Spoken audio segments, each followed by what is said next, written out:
Well, hello, everybody, and welcome to episode 56 of Level Up, 60 minutes of live Q&A where your questions and votes drive the show. Do use the Slido link that we're just posting in the chat to vote up the questions that you would most like answered. And of course, to add your own straight to the panel. Level Up is live on Mondays at 8 a.m. BST and Fridays at 2 p.m. And we live stream directly to YouTube and to LinkedIn at the same moment. So you can find out a lot more, of course, about what we do as a business by visiting our website, apmginternational.com. Today, we're going to be talking all about online training, and in particular, teaching and learning. So the techniques, the tools, the tricks, if you like, the hints and tips about what works really well, and also what's quite tricky to be able to achieve when we're teaching and learning online. All right. So it's all about improving how we communicate as human beings over the internet with each other to collaborate and learn together. So let's jump straight in. Meet our experienced panel who are waiting for your questions. Malini Jayaganesh is a Director Emeritus at the BRM Institute. That's the Business Relationship Management Institute. And she's an award-winning relationship manager in her own right. She builds high-performing teams. Welcome back, Malini. Lovely to see you all the way from Melbourne in Australia. Great to see you. Thank you, Nick. I'm delighted to be part of Level Up again.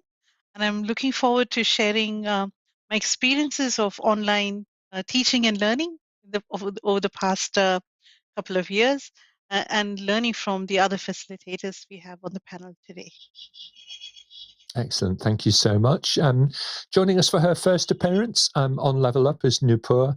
Noopur Pathak is a lead consulting over at Innovation Roots.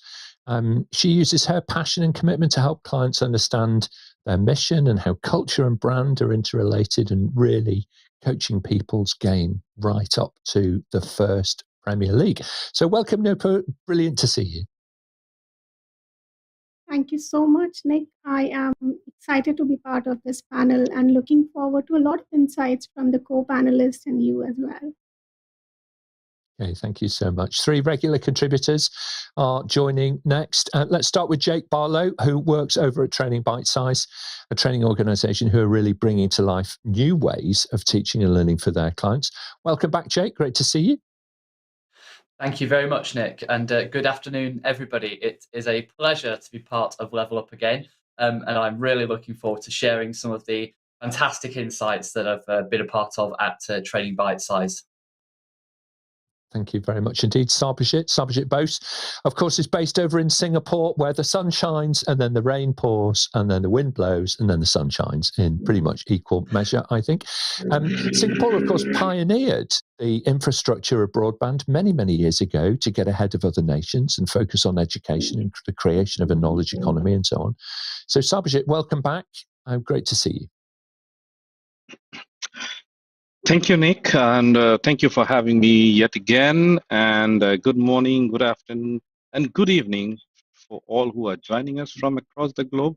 And so my co-panelists here, thank you. So looking forward to a wonderful, enjoying time today, answering the questions or trying to answer them as much as possible. Thank you. Absolutely. Thank you very much indeed, Sarbojit. Mart Rovers also returns to the panel today. He is, of course, the president over at INTERPROM. He's a trainer and consultant who's built and sustained communities of practice from nothing, really, actually, back in those early service management days, and built them up and sustained them throughout his career. So welcome back, Mart. It's lovely to have you back on the panel. Thank you so much, Nick, and thank you, APMG team, for having me. And welcome, everybody. I'm looking forward to another exciting session with great questions and even better answers. Thank you. Okay, thank you very much. Now, for all of you folks watching online, I can see quite a lot of you on LinkedIn and also on YouTube today, which is great. Please don't be shy. Just say hello in the chat, all right? And tell us where you're watching from. That's always interesting to get us going. And then we'll start thinking about questions, submitting them to the panel and so on. Talking about questions, the lady who is navigating our way through the stack of questions today is our question master. She is Charlotte Miller, who's joining us from the Thames Valley here in the UK. So welcome, Charlotte. Great to have you back in the hot seat, so to speak. And may we have our first question, please? Hello, everybody. Thank you, Nick. Yes, you may have the first question. It's a question from Jordan. What is the best way to deal with participants who will not turn on their camera during the virtual training sessions? What a great question. Let's start straight off. Jake, kick us off on this, then we'll hear from Sarbojit.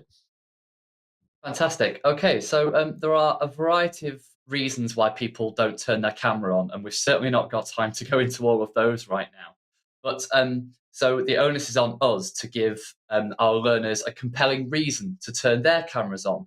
And I think one of the biggest things we can do is to make sure our cameras are on and making sure that we're presenting our best online self. Partly because we can't expect our learners to do things that we wouldn't do. But also by presenting our online self, we are opening ourselves up just in the same way as they would to turning on their cameras. So that gives them a more compelling reason to do so. Absolutely. Thank you very much indeed, Jake. Sarbojit and then Noopur. Hi, it's a good question, Jordan. And I would say, Jake, you get a good start. Now, yes, of course, we need to walk the talk. And the other thing is, we need to understand that people nowadays, online training, they're joining perhaps from different places of the world, different cultures, different time zones. And also, the other thing is privacy. So, of course, they may want not to share the video for such purposes. Now, what I normally do is first I would request and just tell them that it would help everyone to know each other and learn from each other. So, to get to know the face to the names, at least for a brief period. And I would also request that shall we have a photo shoot before we start? And the other thing I will do is slowly try to break the ice before I can expect them. And you know what? Certainly, slowly people will switch on their cameras. By the end of the day, most of the people are on camera. So that's what happens when you believe in them, they will believe in you as well. So that's one of, maybe others can have something more sharing.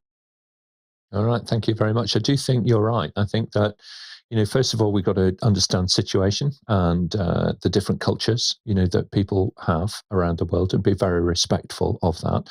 They're often joining from their home environment, and not everybody has a home environment in which they can, dedicate to learning. There's other things going on around them, at the same time. There's family and this kind of thing.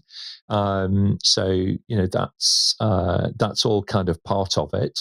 I also think that you're both absolutely right. If we set the scene with people, then they will follow.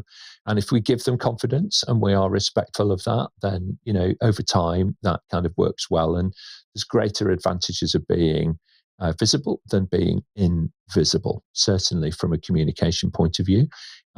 We get a lot of response just by being able to see each other a little bit, and we can be more empathetic to people and so on and so on. I also think that there are, other things as well, accommodations that we can make, for people if they are feeling, less than comfortable with having their camera on all of the time. And that's to use the camera to be able to focus. So instead of leaving it on all the time, use it a little and in a more meaningful way. To Sarbojit's point, let's introduce each other and then we move on to something and then we bring people back in again. So a great question. So thank you very much indeed, Jordan, for raising that. And I think it is something generally where the trend is heading in the right direction. Excellent. So Charlotte, please may we take our next question? You may, Nick. We've got a question from Justin Clark. How can we ensure that participants are absorbing what is taught? Okay. Noopur, start us off on this one, please, and then we'll hear from Jake. All right. So, very good question, Nick and Charlotte. An 8-hour-long class is difficult to manage, and I prefer going by the book of Sharon Bowman about training from back of the room. It really helps me. It basically talks about the 4 C's, and it involves a lot of activities and self-learning. So it talks about connection. So we start up with making connections. So the connection could be with the co-participants or with the trainer or with the topic.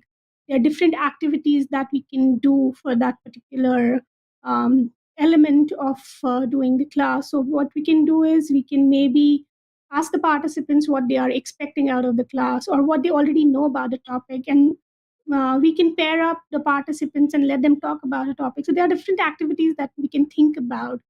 And then we move on to the concept as per Sharon. So there we tell people about more about the topic, what we want to teach them, right? And that also involves a couple of activities. We may start with a myth or fact activity. We may start with a graphical organizer. So that keeps people intact with what you're talking about, because every few minutes the pattern is being changed. You're not just lecturing them, you're just at the back seat and letting them learn, right? Then we move on to the concrete practice, and there we can ask the participants that they can teach us back what they have learned, or maybe there could be another way of expression of what they have learned. They can pair up in groups and talk about the conclusions that the topic that they have learned, and then we move on to the conclusion. So I prefer doing the walkabouts in pairs of participants where they talk about what they have learned and conclude the topic. So I don't believe in lecturing, and ever since I've come across this 4Cs by Sharon Bowman, I really practice that and I recommend that. And the main principles of doing this practice is discover and practice, self-learn and team learning. And what I believe is regular and short breaks are really necessary in today's world. When you're doing online classes, it rests your eyes and ears. And one last thing I would like to add is keep it whimsical, right? I have an experience of attending a class where the trainer had asked us to join the class wearing some fancy hats. So everybody was wearing some fancy hats, and it made us keep our video cameras also open. So, yeah, these are the couple of points I would like to add here.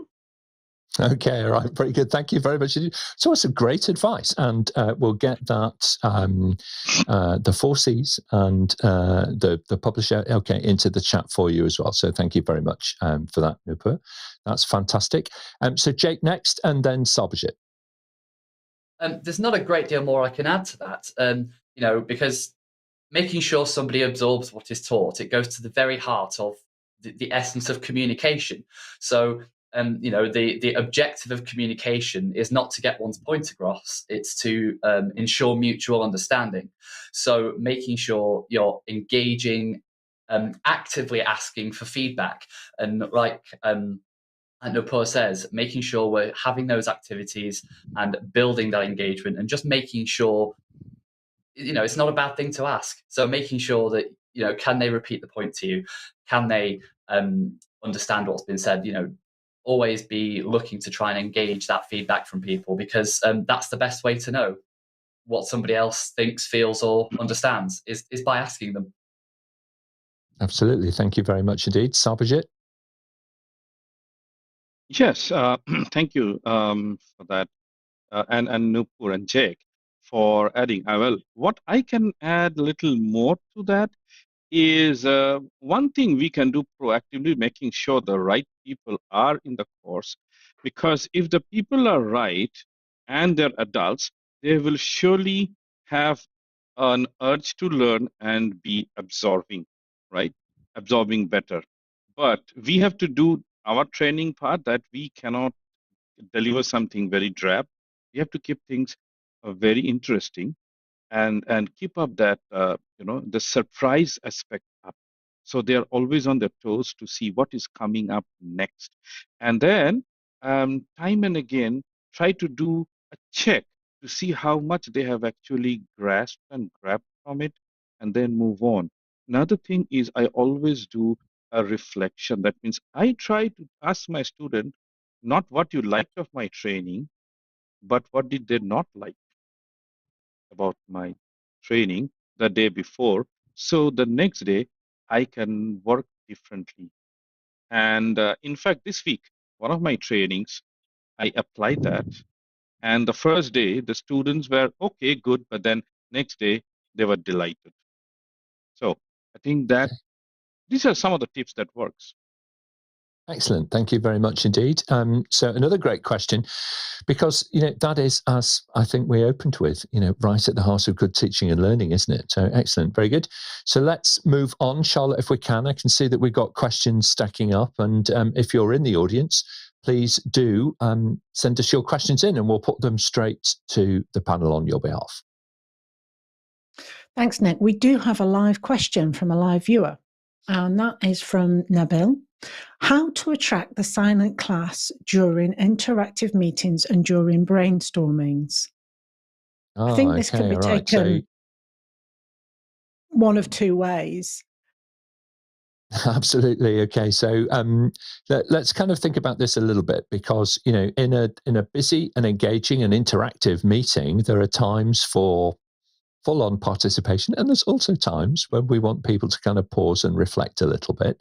So let's kind of think about that. Sarbojit, what are your thoughts? How do you manage to create that opportunity for pause and reflection? And then we'll hear from Malini. Right. Now, sometimes it happens, people are fatigued of, the discussion that's going on. And sometimes that's why keep quiet, they become silent. Or if there is someone who is trying to rather put their things on top of the participants, then they will also try not to respond. So normally what I will do is, first thing, I would have something up my sleeves to lighten the mood, crack something, or to lighten the thing with a joke or something, or maybe a small spot on activity, and then bring it back so people get relaxed, and then they can again, be more responsive. So this helps impromptu. So maybe others can say their opinions as well. Thank you. Yeah, that's excellent. Thank you very much. Malini, your thoughts? I think there are a number of reasons why someone might actually feel a little hesitant to speak up. Some people are just naturally comfortable, in being a bit quieter. So I think as a facilitator, what I would do is try to ensure that there are multiple ways or options for people to participate in discussions. So we could use, the written word. So you could use the chat, or you could use, if we're using online whiteboards, they could add notes there instead of speaking up. So I think that is actually really important to recognize, that if someone is silent, it's not necessarily a bad thing, it's just different. Yeah, absolutely. Some really, really good point. Thank you, Malini. Mart, and then we'll hear from Jake. Yeah, in smaller class settings, I don't think that's a issue. Everybody gets the attention, but definitely a larger size, 10, 15 people. What I tend to do is literally make a list of the names of the participants, and I check anytime somebody asks something or said something, and then I look as in whose voice didn't I hear, and then start asking questions to get the person engaged, involved. And I tell the students that I'm keeping check basically of are you participating? Are you, do we hear you at all? So they know that eventually that I'm going to ask a question if I don't hear from them. And it's part of that classroom management and the facilitation of the learning that we need to be able to do, to watch out for those little, silent few. They might just be reflecting, or they might be feeling left out. Jake, your thoughts, please. Just something very brief from me, just to build on what Sarbojit and Malini said. From Malini, the idea that we have to be inclusive in our classrooms, making sure that we do provide those options is very important. And also at the same time, we can invest in ourselves as trainers, as leaders, as facilitators, to improve our speaking skills, our projection, for example, being able to bring that energy up in the room. I mean, we've all been towards the end of a long project, for example, and we need that extra little bit in the tank to get over the top. So being able to dig into that reserve and inspire that shared vision throughout the class is an important factor. And I think it's something where we can control that and invest in ourselves to make that happen. Yeah, I completely agree with that. And combining that with, different questioning techniques, the overhead questions to the whole group. No, generally the noisy people will get in there first. But you don't have to take that person, okay, as your first respondent. You can then, give the group a moment or two, signpost it, say, okay, now look, just spend a few moments thinking about this one. Here's a question for you all right? And so on. And then when you've got a few hands raised electronically or physically, you can go to that person. Yeah. So Noopur, what are your thoughts? What would you like to add to that? Wonderful points discussed by all the co-panelists and added by you, Nick. But I think one important thing is to be mindful of how long you're asking participants to sit passively and just watch somebody else on the screen. So as a trainer, we need to be a little mindful of that as well. I completely agree with that. When we're in a physical environment, then we expect people to, stay for long periods of time. But there are other things that they're doing, that they're physically, writing things and doing stuff and joining in, and it's highly interactive. And my concern is that we have a lot of courses being taught around the world. I have to say that the quality of that teaching and learning varies tremendously. And if your customers are sitting there doing nothing but just listening to you, then the chances are that they're actually not learning very much. Okay, and that you need to change your style as the delivery person in order to be more engaging. So let's move on, Charlotte, if we can, please, and we'll take our next question. Thank you. Nick, thank you. The answers lead nicely on to Kendall Rooney's question. An 8-hour class can be a challenge to keep everybody's attention and engaged. What would you suggest that would help with this? Malini? My response to this question, Kendall, is that when you're having a good time, a whole day can just fly. And if you're not enjoying yourself, 2 hours can feel like an eternity. So what I do as a facilitator is, if it's a training session that's going to last a whole day, I think about, what do I want the participants to feel at the end of the day. If I want them to feel inspired, energized, and so on, then I actually need to make sure that throughout the day I'm actually building to that. So I would have a variety of activities, and I'd make sure that when I see the energy in the room is flagging, I'll actually do some sort of activities that will actually boost their attention and their energy and focus. Absolutely right. Thank you very much indeed. Jake, and then Sarbojit. Yes, I think my fellow panelists will not disagree that this is not just an online problem. This is something that goes, to the very core of how to teach in an engaging manner. I think it makes us look at our course structures and makes us look at them in terms of structuring them thoroughly and making sure we have those activities planned in there, making sure we have that time built in to read the energy in the room and to pick it back up if it does flag.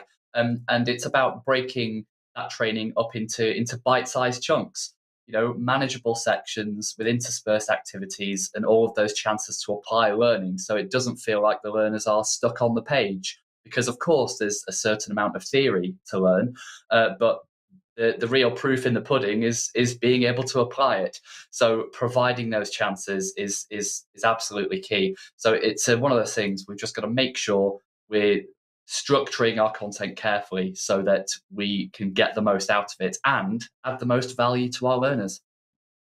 Yeah, I completely agree with that. Sarbojit, and then we'll move on. Hi. I will totally agree with my co-panelists that that's very important to keep people engaged, to have a lot of activities, and again, to bite-size the learning. So what we heard about is, now we are talking about mostly synchronous learning, where the trainer or the facilitator and the trainees and the learners are there together in the same time. The learning and the sharing is happening. Now there's another is asynchronous, where the learning happens later, the sharing can happen earlier. So that is another way of learning training where we put the bite-sized modules and people can learn them, people can use them at their own time. So they don't have to wait for 8 hours at a stretch. Some time can be quite stressful. And of course, for people who are working, I see they come to the class, but they are on their phone or answering emails. So they are physically there, but not their spirit is not there. So to make that possible, asynchronous is another way to go. Thank you very much indeed. Very good. Charlotte, let's take our next question if we can. Thanks, Nick. We've got a question from Julian. How would you best use collaborative tools like Miro or Zoom whiteboard during lessons? Would you prepare the whiteboard beforehand? Sarbojit? Right. Very good question, Julian. Very close to my heart. Now, when I do my training, I use the whiteboard and I do a lot of scribbling, mind mapping, because most of my training is very technical based. So if I just talk, it becomes very, very drab. So when it comes to some concepts and theory, I use Zoom. But then I also use Miro and I also use people to collaborate. So after sharing a little bit on the concepts, I will ask them for their feedback either to Miro and then get those things collated. Then we will then see how they are learning, or they can keep track of that. Or in a Zoom whiteboard, I can ask them to add to what I have actually we have shared, and then they can also add on to that. So yes, it has to be prepared. It cannot be impromptu. It cannot be that I walk in and then suddenly it comes up. We have to prepare for it well. Thank you. Jake and then Malini. Yes, just something brief from me. I think Sarbojit makes a very good point. I sometimes use Horizon workrooms, virtual reality software and hardware, and I have a central repository for everything, so I can access everything. And that kind of leads on to my point, which is make sure everything is accessible. Whatever tools you use, whatever software, whatever you end up using, make sure it's accessible and open access and easy to access. Test, test, test. Make sure it works. And another one I would just briefly add to that is provide a forum for student discussion. I think that's something quite important, whether you experiment with a Discord server or something similar. It's a chance to provide team engagement among learners that doesn't necessarily have to take place in the classroom. So it can build a sense of camaraderie and connection that you might not be able to achieve in the classroom straight away. If they've got that opportunity to discuss out of hours or pose questions into that kind of community, then you build a small community that's going to more likely perform better together. Excellent. Thank you very much. What a great idea, having that repository available to you all of the time like that. Malini and then Mart. Just one thing I would like to add. I actually use Miro quite a lot. And I know many people might not be familiar with it. So when I send the invitation out for the session, I let them know that if they want to jump on board half an hour early and just have a play with Miro, I'll be available, and that gets them a bit comfortable before we actually start the training session, and it really makes a big difference to the use of this tool during the class. Oh, what a great idea, and that offer to socialize a little bit as well, where it's less formal, kind of before the formal class begins, is so important. That's what we would do normally. People arrive at the classroom at different times. They come in, they sit down, you have a chat, a cup of tea, cup of coffee, get to know each other a little bit before you begin your proper work. So really, really great idea. Thank you, Malini. And Mart, your thoughts, please. Personally, I don't use Miro, so I wouldn't be able to comment on that. But as far as interactiveness, if that's what we're talking about, I tend to build up slides as much as I can to basically tell a story. And of course, not quite the question, but the storytelling It's something quite powerful that really works for many purposes and many reasons. But I try to encourage the participants to tell their stories. I think that's also another one that we sometimes tend to forget. As in, if we just take the time, as in, what's the background, we can almost think of, hey, you must have had a story for us to share. But again, that's not quite the question. But yeah, but I think you're right, Mart. I think it's related, okay? And to Marlini's point and Jake's and everybody who's spoken, Sarbojit and so on, everybody in the panel, it's about us setting the scene, okay, for everybody to make that contribution and to learn in their style, in their way, and get the very most out of it. I think it's really important to have lots of different resources available to you so that you can differentiate that experience and change the pace in order to suit the group that you're working with. Some groups are very closely, they're colleagues. They work with each other every day sometimes. So they kind of know each other really well, and they're ready for a style of learning which is a little different to perhaps a group who is made up of, 10 individuals from 10 separate organizations. So you need to get to know the group, and you can best do that in that sort of more relaxed social way before the formal learning gets underway. Excellent answers, panel.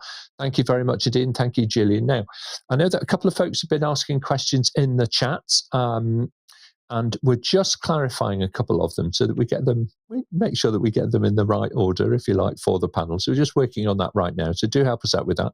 Charlotte, let's take our next question if we can. Thank you, Nick. We've got a question from Justin Clark. If you had to create a checklist to help you prepare for your online class, what are some of the things that you would include in it? Okay, Jake, start us off, then we'll hear from Noopur. I would say whatever ends up on that list, just make sure it's really clear and specific. Things like your joining instructions, any pre-reading or exercises, things like that, just making sure they're absolutely clear. Because they need to be accessible to those who are perhaps more tech savvy and those who are also less tech savvy.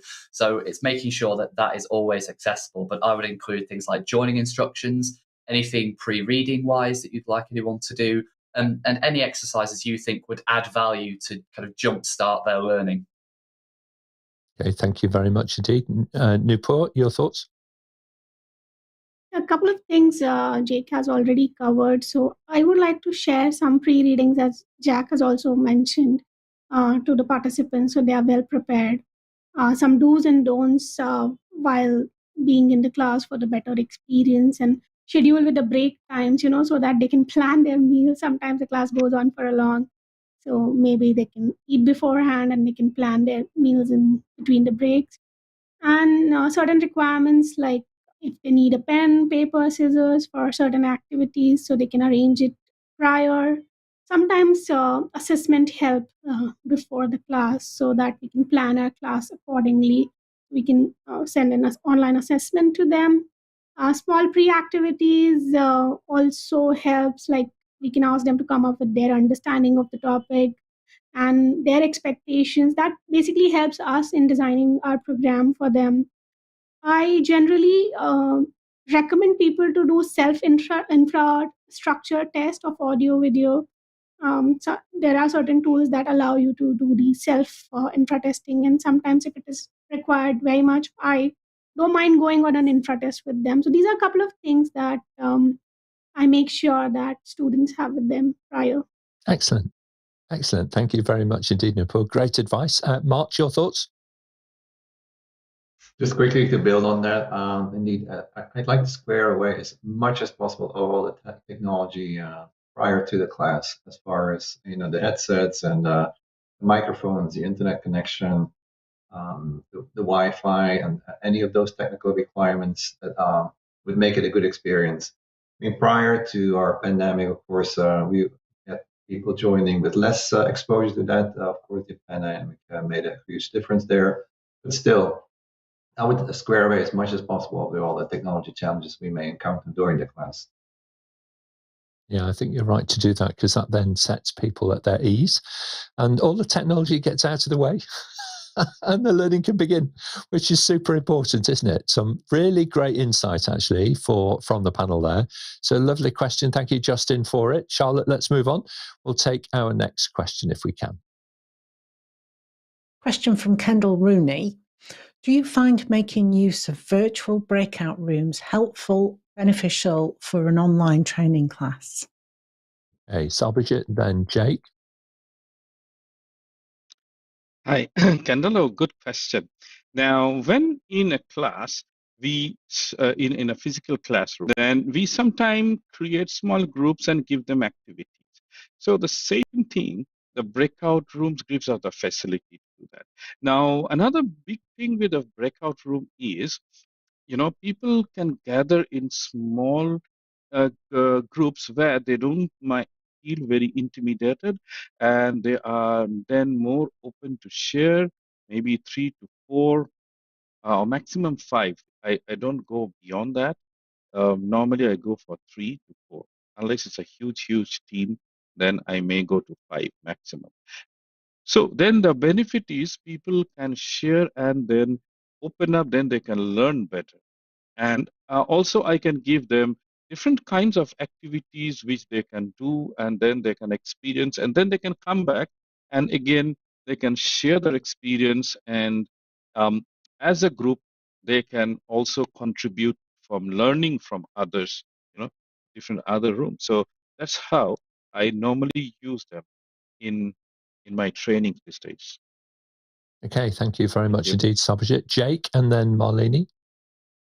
I think Sarbojit makes a fantastic point about it being a good engagement tool for those people who might be intimidated in larger groups. It gives them a chance to open up in what they might feel is a safer environment. So I think that's a good thing to reinforce. I am a big fan of virtual breakout rooms, especially at the start of a course. I've done some events where I've been in a breakout room at the start, and I've been able to get to know a small part of the group, and all of a sudden I feel more engaged with the group entire when that opens up. It's a great way to take advantage of the technology at our disposal, because there is a lot of value add in the technology, and if we're leveraging that, it helps. It's also something that makes us look at the structure of our courses. If we build it into the structure, we're adding that value and providing those opportunities for engagement throughout in an organized and well-deployed way. And also, just the final thing from me is that it can be a refreshing activity. Some of the topics that we cover in our trainings are quite time intensive, or they are quite technical, as Sarbojit was saying. So being able to break that up in a smaller, safer environment is something that can be quite refreshing. Okay, thank you very much indeed, Jake. Malini. I agree with everything that Sarbojit and Jake have said, but I would add just a word of caution. I think we have to use our discretion and make sure that we are not using breakout rooms just for the sake of using breakout rooms. Because sometimes the conversations that are had in those small rooms are actually really beneficial for everyone to hear. So the use of breakout rooms should be part of a number of different other things that you do. It shouldn't be just the only option for interaction. Okay, all right. Thank you very much. I think you're absolutely right. What they're saying is, as the facilitator of the learning, as the guide who is leading the learning, you need to chart your route through the content. And, small group work intensifies that creativity and contribution. But then you need to be able to architect a route back. If you split up the team and they all go off in different directions around the mountain, you can't see each other anymore. So how are you going to bring them back together again and think about them sharing their shared experiences? And that's where things like, some of these third-party platforms can help, where you can actually have, dynamic whiteboarding, and it's a much more kind of collaborative type approach. Even though people are working separately, they're working on deliverables that ultimately everybody can feed back on and share and so on. So thank you very much indeed, panel. Some really good thinking there. And this is all of the time, by the way, everybody, this is about performance coaching. Okay, we're trying to coach up here everything that we do to maximize the benefit and the impact of every second. Let's make every minute count of those courses that we're teaching and that we are sitting in and contributing to as a learner. Very good. Let's move on, Charlotte. We'll take our next question if we can. Thank you, Nick. The next question is from Robert. How do I know that my online teaching methods are working? Okay, now as an examination institute, I think I've got an answer for that one.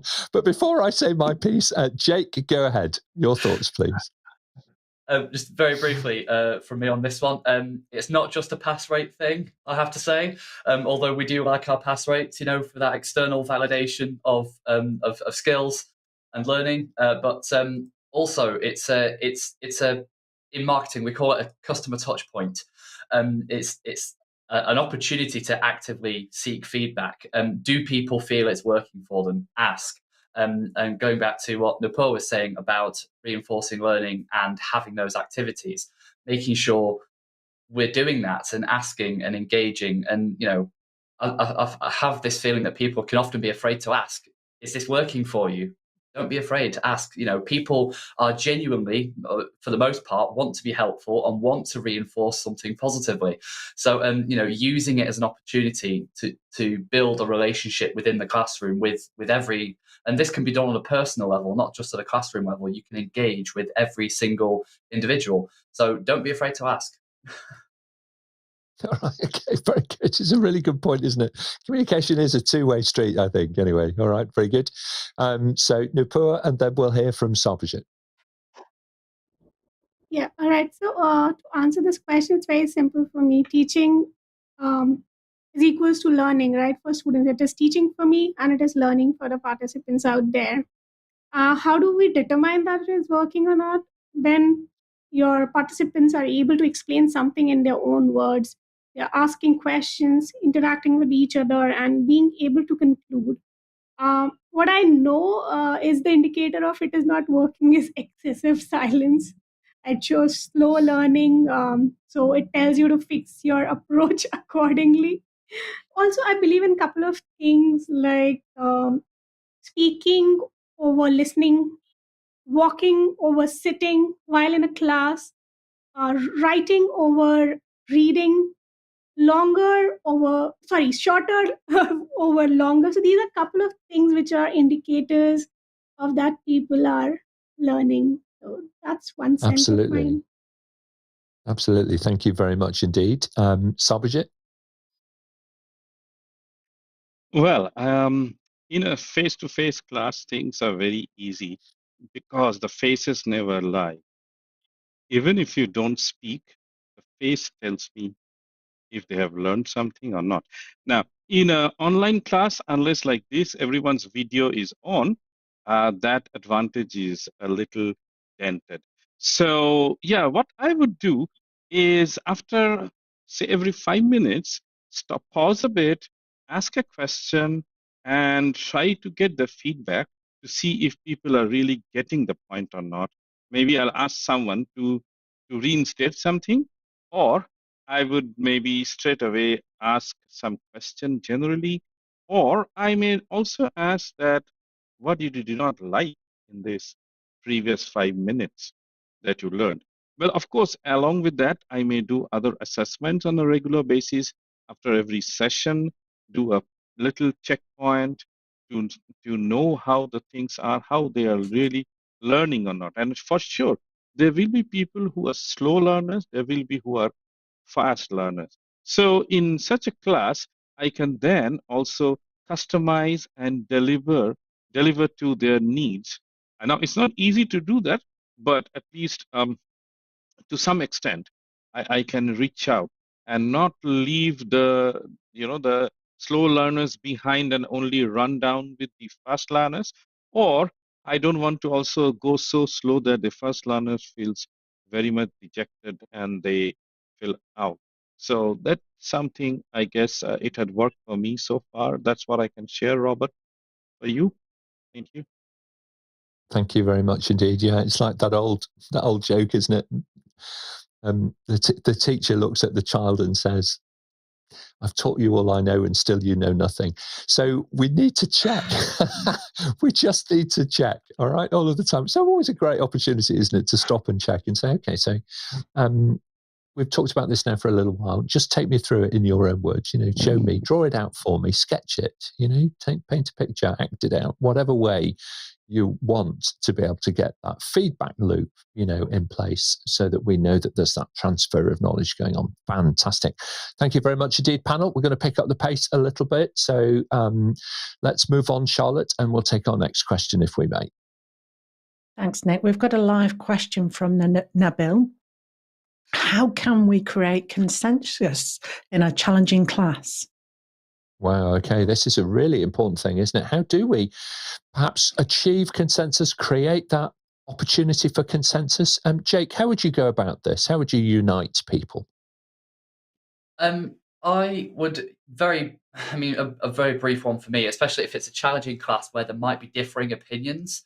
I think it's important at all times to be mindful of diversity, be mindful of inclusion, and also make sure that if there are differences of opinion, we don't clash. We might have a challenging scenario or a challenging classroom, but at the end of the day, we're not disagreeing with each other.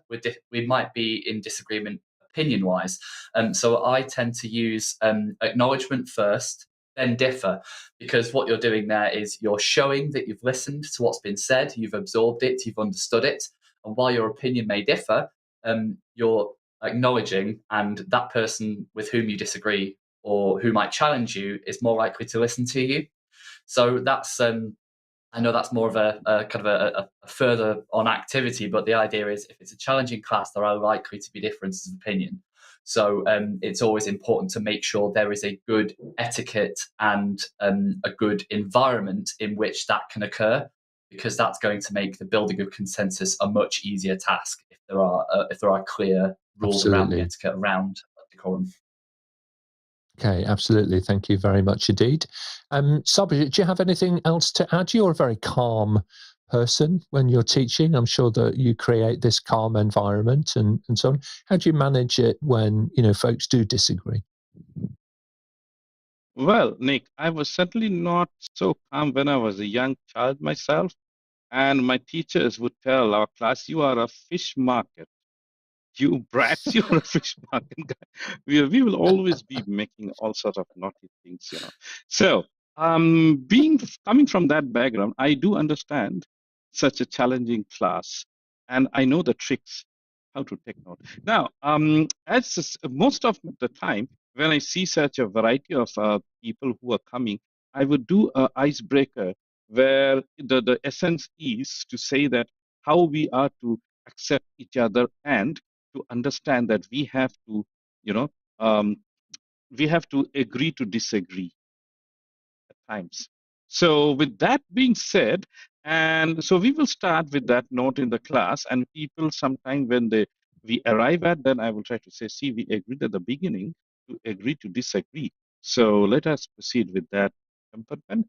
If that doesn't work, I will say normally, yeah, I hear you, but whether I have to take a standpoint or not, that is my option. So we will defer that. So there are different techniques of that to do it. So, but of course, consensus is sometimes not a good thing when there are many people, but what we will want to do, what is more congenial for people. Sometimes consensus may not be the right choice. Yeah, thank you. So you both make really good points about acknowledgement, about inclusivity, about diversity of thought, and so on, and creating that environment in which professionals can, agree to differ to some extent, okay, with what we're doing. So very good. So look, we're going to pick up the pace. We'll try and fit maybe one. If we have time, we'll fit two more questions in. Charlotte, next question, and we'll take just a couple of panelists' answers on this one. Thanks, Nick. We have another question from Kendall Rooney. What ground rules would you suggest setting before the class starts? All right, super quick, Jake, and then Noopur. Super quick, 3 words: integrity, dignity, and respect in learning. the learning space is a safe space. So in classes that I lead, everybody can contribute and will be afforded the same respect and encouragement from both the class leader and their peers as they would in a face-to-face environment. And just on the end of that, especially in an online environment, good netiquette, making sure that everybody is acting in the same mindset for those rules around good etiquette and behaviour. Thank you very much, Noopur. So, Nick, I go a bit in detail for this so that I make sure that I don't miss on something. So, very small things like keep your phones on mute, try to find a peaceful corner of your house or office, using hand raise as we are doing for interaction or asking questions, using a good quality headphones and microphones, and respect opinions of fellow students is very important. That we have to set as a ground rule to avoid the previous questions challenges as well. I always recommend them to have a pen and paper and take down the notes, mute while they are not talking, and avoid crosstalk. And one small thing that can make a huge difference is don't be very casual if possible. Wear a formal attire and be presentable. That makes a little difference out there. Okay, all right. It's a good point. I'm feeling a little underdressed now. Okay, very good. Thank you very much, Noopur. Great recommendations, great answers. Time for our last question. I think, Charlotte, if we're quick off the mark, we can fit one more in. Thanks, Nick. And I think you may have submitted this question. What advice does the panel have to improve differentiation in virtual classes so the quick learners progress and the others are fully supported? Okay, now that is a bit of one of those kind of killer questions.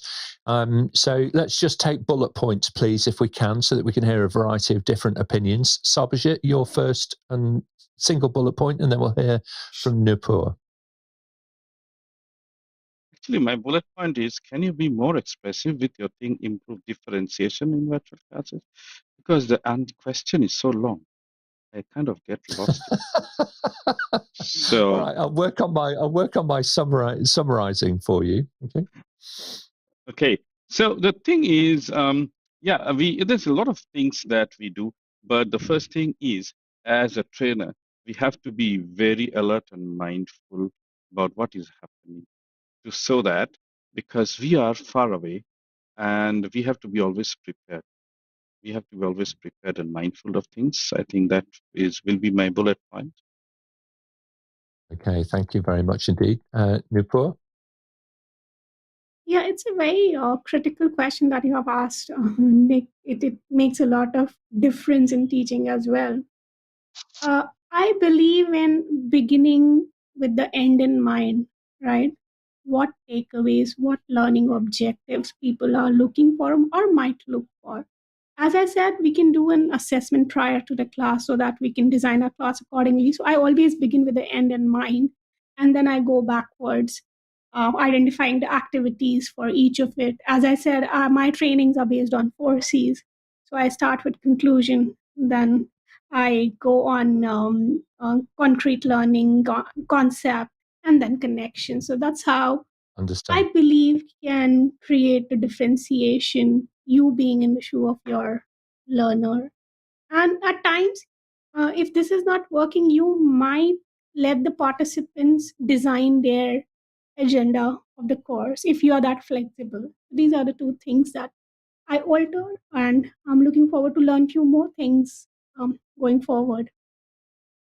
Thank you very much indeed. Yeah, I mean, in my experience, having done this for a very, very long time, the challenge here is that often people who are ill prepared in the early career, they go into the classroom with one set of course materials. Okay, after a little while, you quickly realise that you probably need 3. You don't need 3 in its entirety, but you need material to reinforce for those learners who are not able to progress beyond the concept, okay, who get stuck on the concept. So you need to be able to re-articulate that in a number of different ways. You also need materials for those people who are consuming the content at the speed of light. There are just some people who are attending your class who perhaps are a little bit further ahead than your prerequisites would suggest. right? They're learning just really quickly. And for them, you will need that extension content, the challenging content that's going to say, all right, look, beyond this exercise or lab or whatever, let's start looking at this more complex case study. Let's look at the it depends scenarios where you really have to think a lot further and a lot faster than we're able to do on this, kind of basic level or entry level class. So just have a little think about that and see what you can develop as that branching content to be able to use, because when you need it, you really need it, and it can make a huge difference.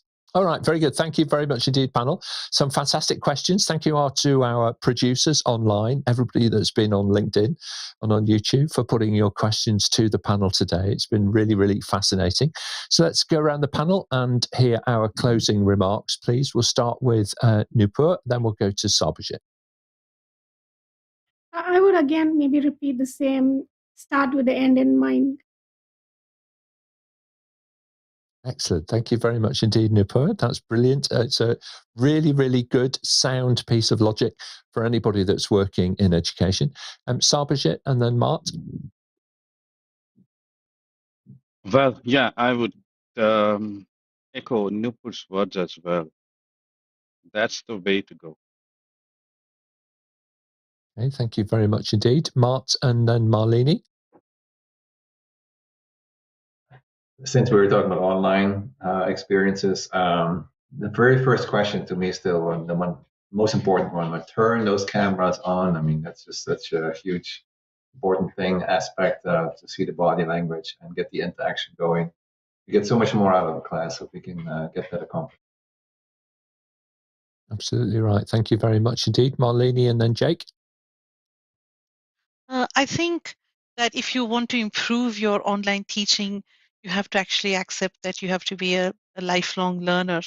And so for myself, for example, I actually belong to a community of practice for facilitators, and I make sure I actually sit in on other people's sessions from time to time so that I can actually, it's sort of like a mirror for me. I can reflect on my own practice and learn from others and improve myself.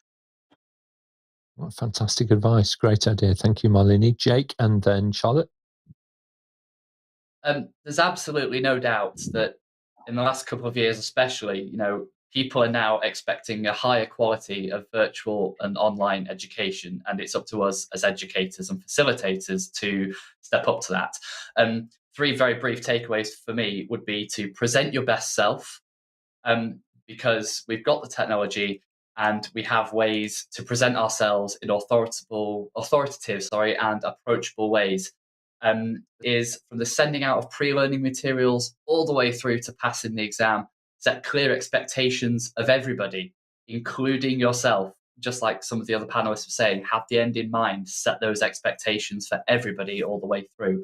And the last one is just build community. So through being mindful, inclusive, and sensitive to your learners, both as a group and individuals, you can build that learning community in an active way and encourage those personal connections, even though we might be literally a world apart. Okay, thank you very much indeed. Charlotte, your remarks on today's episode?